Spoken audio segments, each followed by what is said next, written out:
Hello and welcome to my cake kitchen. I am Gladys, and over here I make simple, informative tutorials to help you navigate baking and decorating easily. And what are we doing today? Today we're making a rather simple and classic cake, which is my simple vanilla cake that is going to be filled with chantilly, fresh cream, whipped cream, frosting, and it has layers of flavor and texture to it. It's not just whipped cream we're going to have some raspberry to have a cake of zesty, tangy citrus, and then there's going to be black cherry jam. Now all this together makes for a great flavorful cake, moist crumb, nice balanced textures, and of course a great mouthfeel. If you've been here, the word is mouthfeel, texture, good eating experience for your cake, and many more.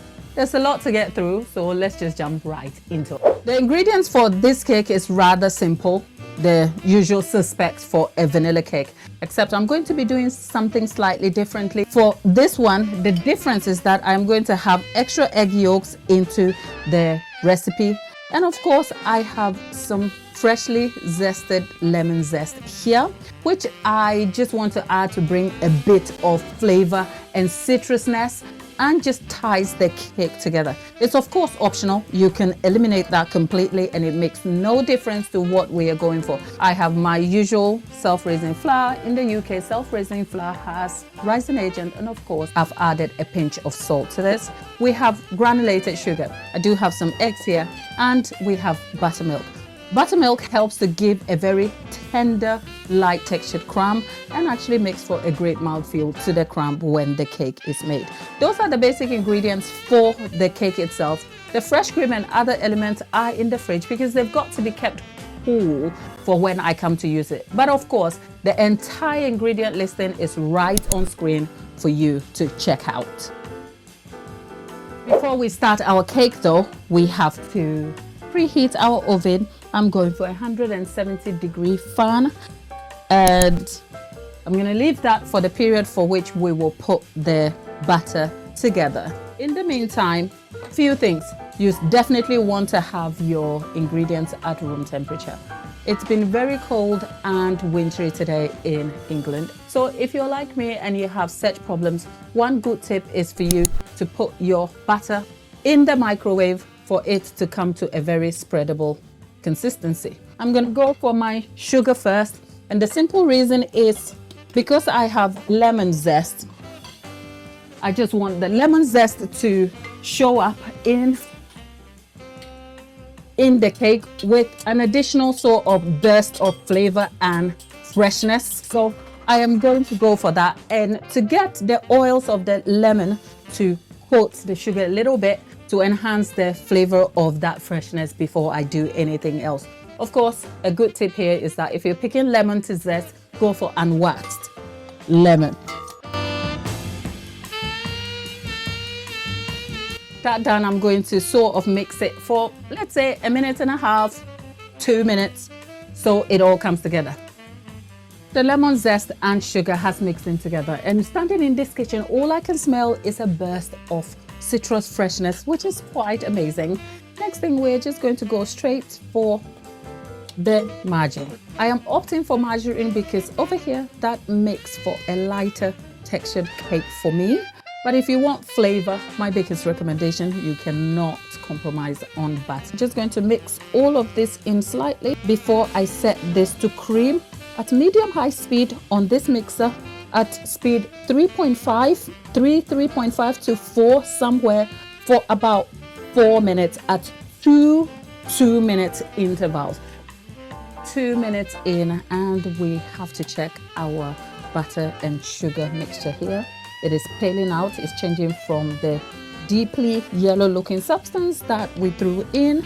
It is becoming off-white, and it's getting mixed together nicely. And at this point, probably I should say I forgot to put my vanilla here. Over here we pour the vanilla with a lot of love, but of course the ingredient listing has been indicated correctly on screen for you to check. 4 minutes in exactly, and I think we've gotten exactly what we need. But of course, I'm going to scrape the sides of the bowl together before we add our eggs. Before the eggs, the yolks are going to go in first. Why the egg yolks? The egg yolks do tend to help the emulsification of the batter together, preventing it from breaking. And whilst we're at it, the addition of egg yolks also helps to enrich the batter and brings some color to it, maintaining some sort of stability also for the crumb of the cake. Whilst that has now mixed in, I'm going to help the rest of the eggs along. And over here, I actually measure my eggs broken. I break the eggs and measure them, and the correct quantity that is used here altogether is in the description box and of course in the ingredient listing that was posted on screen for you. The eggs have all gone in now, and to make sure that I have a homogeneous mix here, I'm going to scrape the sides and let the eggs beat into the batter for another minute and a half, and then we'll come back and add our other ingredients, in which case we have the self-raising flour and of course the buttermilk. With the eggs all mixed in, this is the consistency we are looking for. Now, if you get a consistency of mixture like this, you are onto something really good. So we're going to start with adding a portion of our self-raising flour, right? What I am going to do here is I could easily use the fold function on the machine, but I am just going to help things along by folding these in, and then the buttermilk.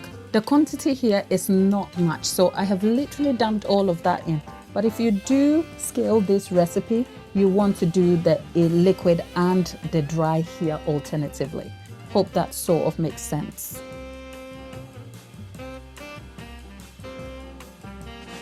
And with that, here is the butter all mixed together. I have myself here 2 8-inch pans. These are 4-inch deep, but we're not making 4-inch. I'm aiming to get this like 2 inches, a little over 2, and then I will sort of level it up. We have a 2-layered 8-inch cake essentially, but this same quantity makes a very big 10-inch cake. Now our butter is done. It's going to go in to bake at 165-170 degrees C at about 40 to 55 minutes, somewhere in between. I give a guideline for the timing in the oven just so that there's an opportunity for you to make adjustment. With our cake baking, let's go ahead and make our chantilly whipped cream frosting. Now, a good tip is to always ensure that you have some good quality double cream. I'm going to be using fresh double cream and extra thick double cream. I'm going to whip this first. So let's get ahead and whip this together. Icing sugar. Let's get in there and whisk this together. Now, can I tell you a good trick I use? I add a touch of honey to it. Now, this is also equally optional, but try it and come back and tell me what you think, because it adds another layer of flavor to your whipped cream. But if you want more stability, you probably want to settle for mascarpone cheese if you have any. This requires a bit of handwork here, so just whip, whip, whip, whip. But my hand hurts. I am wondering why I didn't use the hand mixer, because a hand mixer could have easily done the job. I give up, okay? I'm just going to use a hand mixer, especially with the rest of the cream coming into it. I'm just going to use a hand mixer, okay? So I'm adding the extra thick cream into this now, and I'm just going to do the rest with a hand mixer. Right, call me whatever you want, but convenience is my middle name, okay? So I went for convenience.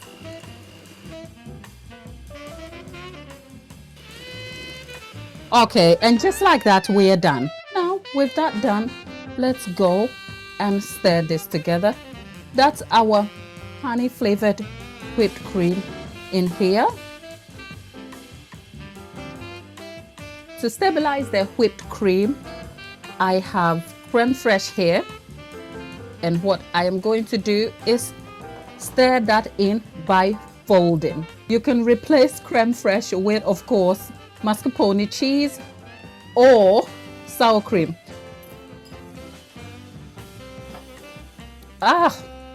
You know what? I have a confession. I have never been one for whipped cream, and I don't make a lot of whipped cream cakes, but this honey flavored whipped cream, it's everything. In the meantime, let's put this in the fridge to chill, and then we'll come back and put our cake together. We're back and our cake is all done. I have leveled it slightly because I kind of wanted it to chill quickly, but more than anything, I also wanted to see the crumb of the cake and to show that to you. Isn't it so light and even and velvety? It also adds to the rustic theme I am going for this cake. Now I will put this on a board, but I am tempted to go for a small cake stand here. And just as we will have it, the bottom of the cake is broken, so I'm probably naturally going to go for that first on here, right? And we have 4 layers all together. We are going to put it together, and here is the black cherry jam that goes first. I am not going for my normal tools, if you know what I mean. And I am just using a spoon to spread this all around here. This should lay the bottom of the cake nicely. And of course, the star here will be the cream. For the cream, there's really no rhyme or reason to this. You do what suits you. But the idea of also leveling the cakes out is so that there is enough cream to go around. Oh God, I'm loving this part. And then into that, I will just put some raspberries. Is it just me, or raspberries can sort of feel a bit precious? Instead of inverting the cake, I'm going to put the crusty bits here. The reason being, when you cut into the cake, that sort of crusty crumb adds up. And then we are doing it all over again. More cream. I have some meringue pieces here just to add to crunch in there as well. And then the last layer goes atop. Oh, doesn't this make for a good tea party? My New Year health goals is not looking good. What do you think? I can't even pretend. The way I love the look of what I'm doing here, I can't even pretend.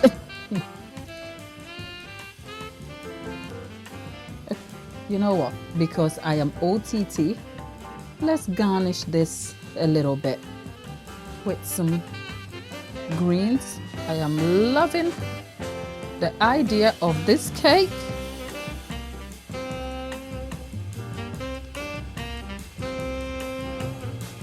Nothing has excited me more than a cake like this. And with our cake put together, you know, there's nothing more to do but to cut this cake.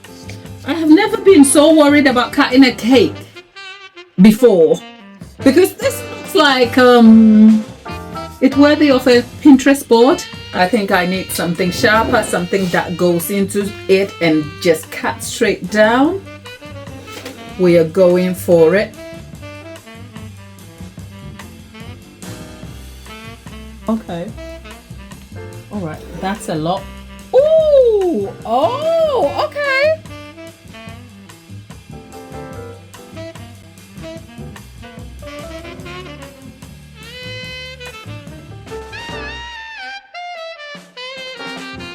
I don't have the words, but if you want to see more cakes that are this good to eat, you want to check up here.